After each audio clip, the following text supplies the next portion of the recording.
নমস্কাৰ আপোনালোক সকলোকে আজিৰ এই ভিডিঅ'টিলৈ স্বাগতম জনালোঁ। আজি আপোনালোকৰ বাবে লৈ আহিছোঁ অসমীয়া সাহিত্যৰ বিষয়ে 30টা প্ৰশ্ন। গতিকে আপোনালোকে এই প্ৰশ্নকেইটা মক টেষ্ট কৰি চাব।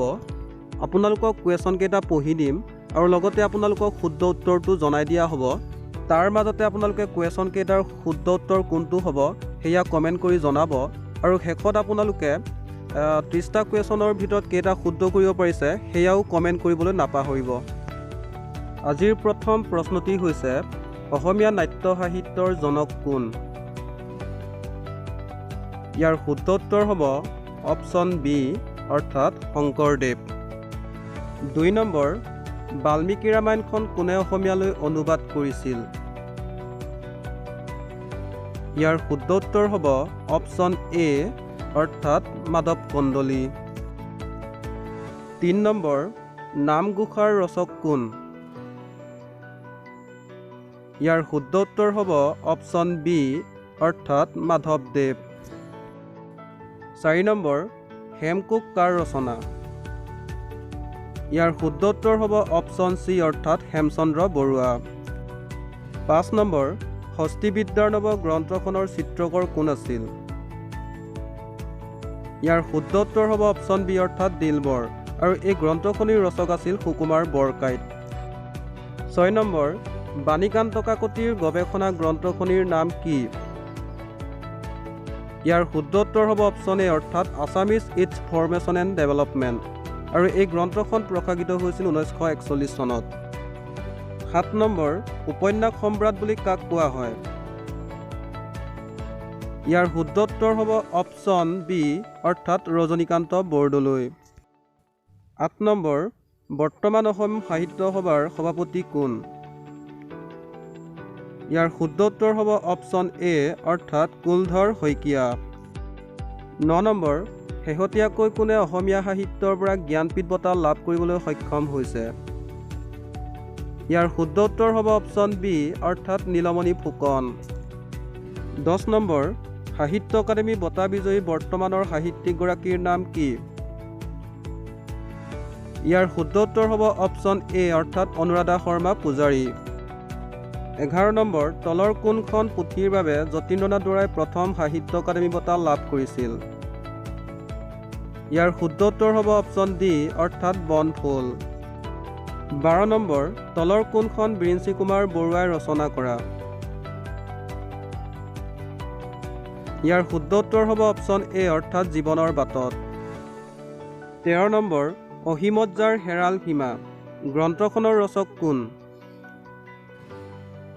ইয়াৰ শুদ্ধ উত্তৰ হ'ব অপশ্যন বি অৰ্থাৎ কাঞ্চন বৰুৱা। 14 নম্বৰ, সাতসৰী সাহিত্য আলোচনীখনৰ বৰ্তমান সম্পাদক কোন? ইয়াৰ শুদ্ধ উত্তৰ হ'ব অপশ্যন এ অৰ্থাৎ অনুৰাধা শৰ্মা পূজাৰী। 15 নম্বৰ, বহল ব্যাকৰণ কাৰ ৰচনা? ইয়াৰ শুদ্ধ উত্তৰ হ'ব অপশ্যন বি অৰ্থাৎ সত্যনাথ বৰা। 16 নম্বৰ, মিৰি জীয়ৰীৰ ৰচক কোন? ইয়াৰ শুদ্ধ উত্তৰ হ'ব অপশ্যন এ অৰ্থাৎ ৰজনীকান্ত বৰদলৈ।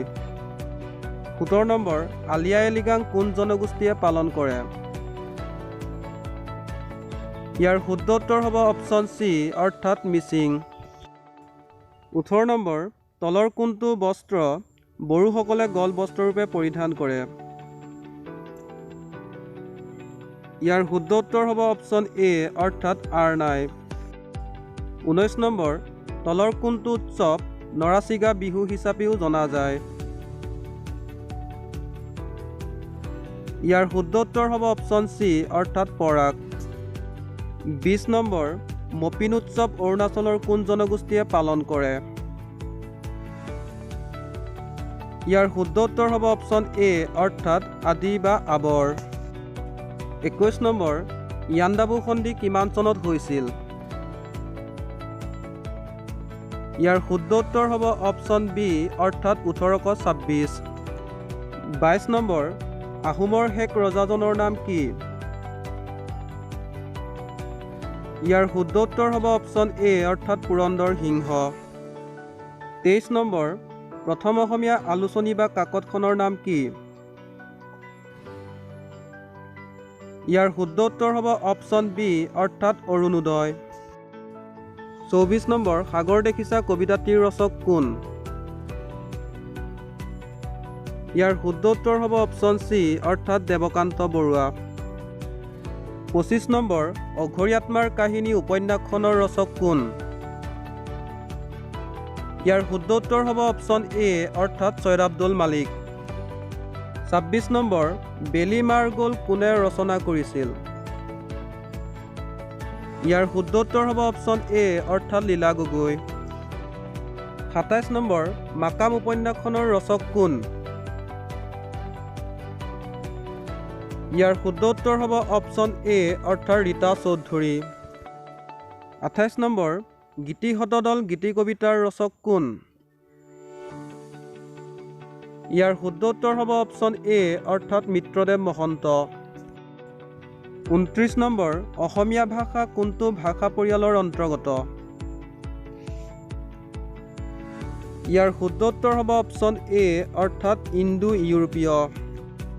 শেষৰ প্ৰশ্নটি হৈছে a few remarks on Assamese language গ্ৰন্থখনৰ ৰচক কোন? ইয়াৰ শুদ্ধ উত্তৰ হ'ব অপশ্যন এ অৰ্থাৎ আনন্দৰাম ডেকিয়াল ফুকন।